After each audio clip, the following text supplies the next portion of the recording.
नेहा को अपनी जिठानी दिव्या से बहुत प्यार था, पर नेहा को अपनी जिठानी से इतना प्यार क्यों था? ये देखते हैं। जिठानी जी मैं तैयार हूँ, चलिए मार्केट चलते हैं। मुझे बस 2 मिनट दे दो, मैं भी तैयार हो जाती हूँ। और एक बात, पिछली बार की तरह इस बार मार्केट में कोई गड़बड़ी मत करना। अब तुम इस घर की बहू हो, छोटी बच्ची नहीं हो। हाँ दीदी, इस बार मुझसे कोई गलती नहीं होगी। और वैसे भी आप है ना मेरी जिठानी नंबर 1, मुझे बचाने के लिए। नेहा की ये बात सुनकर दिव्या उसके कान पकड़कर मोड़ती है और हंसते हुए उससे कहती है, मैं हर बार तुम्हें नहीं बचा सकती। अगर कभी मैं नहीं रही तब क्या करोगी? तब ऐसी गलतियां नहीं करूंगी।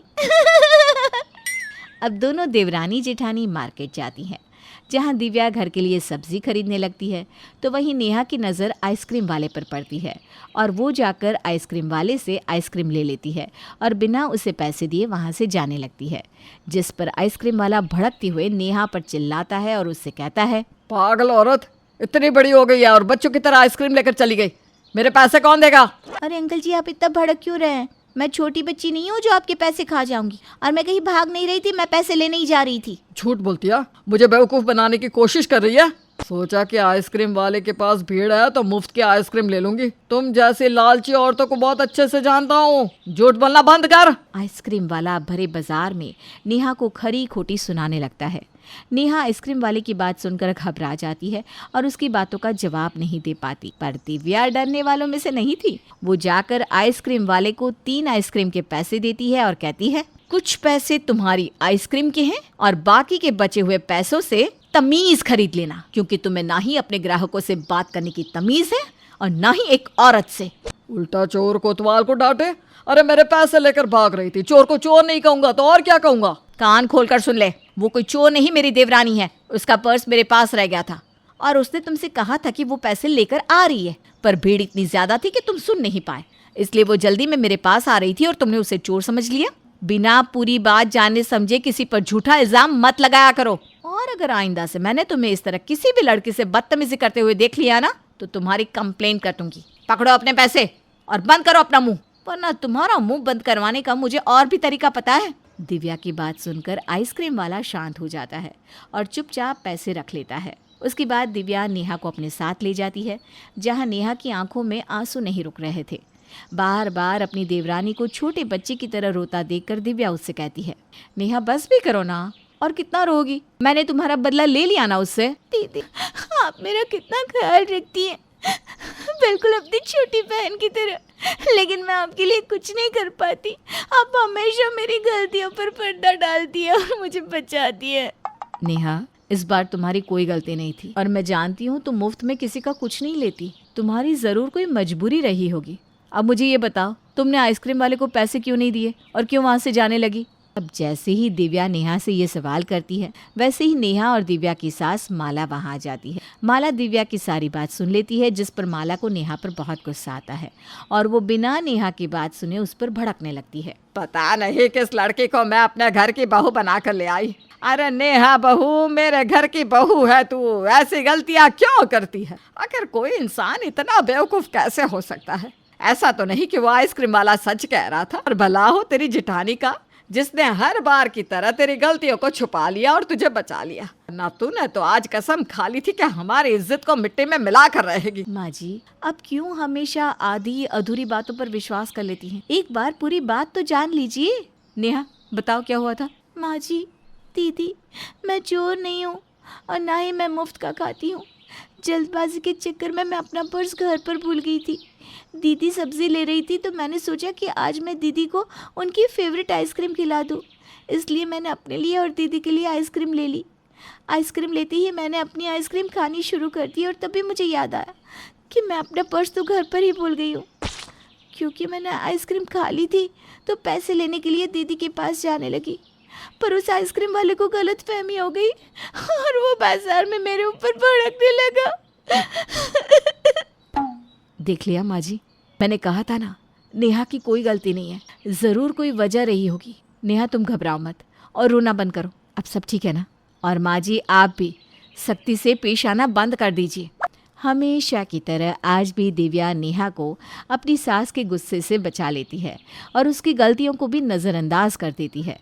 अब इसी तरह से कुछ समय बीत जाता है और हमेशा की तरह इस बार भी नेहा एक गलती करती है। माला को डायबिटीज़ थी, इसलिए माला का खाना अलग बनता था बिना चीनी के।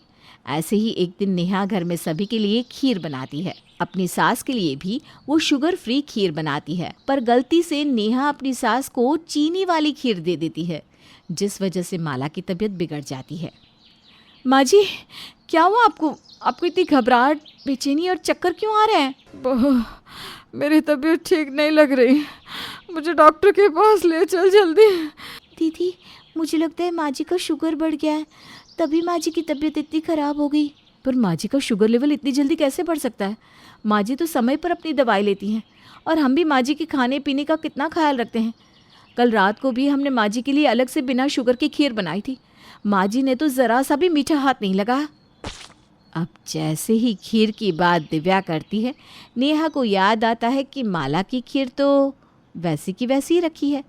उसने गलती से कल रात को अपनी सास को मीठी खीर दे दी थी।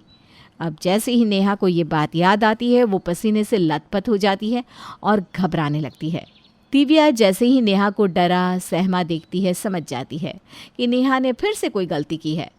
पर दिव्या इस बात को घुमा देती है और अपनी सास को डॉक्टर के पास ले जाती है। डॉक्टर, हम अपनी सास के खाने पीने का अच्छे से ख्याल रखते हैं। माँ जी भी समय समय पर दवाई ले लेती है, पर फिर भी पता नहीं कैसे माँ जी की तबीयत बिगड़ गई। अच्छा हुआ जो आप इन्हें समय पर ले आए। शुगर पेशेंट के साथ ऐसी समस्या अक्सर हो जाती है, इसीलिए शुगर पेशेंट का बहुत ज़्यादा ख्याल रखना होता है। वैसे आपकी सास अब ठीक है, आप इन्हें घर ले जा सकती हैं।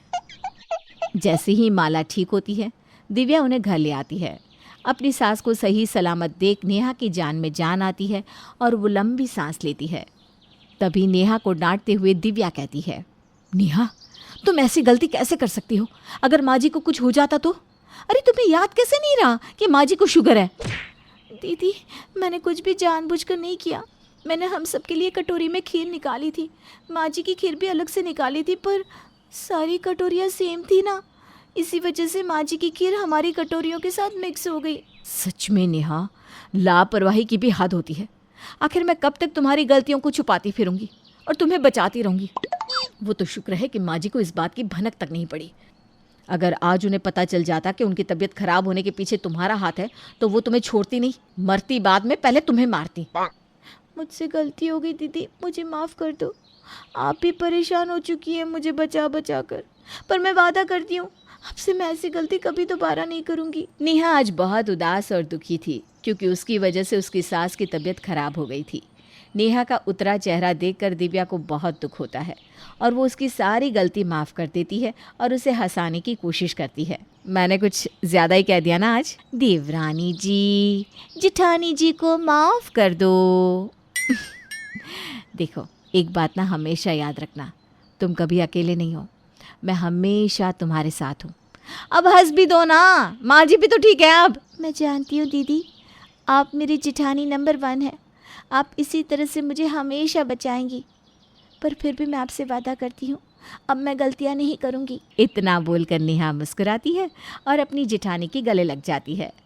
तो अब तो आप लोग भी समझ ही गए होंगे कि आखिर नेहा अपनी जिठानी से इतना प्यार क्यों करती है।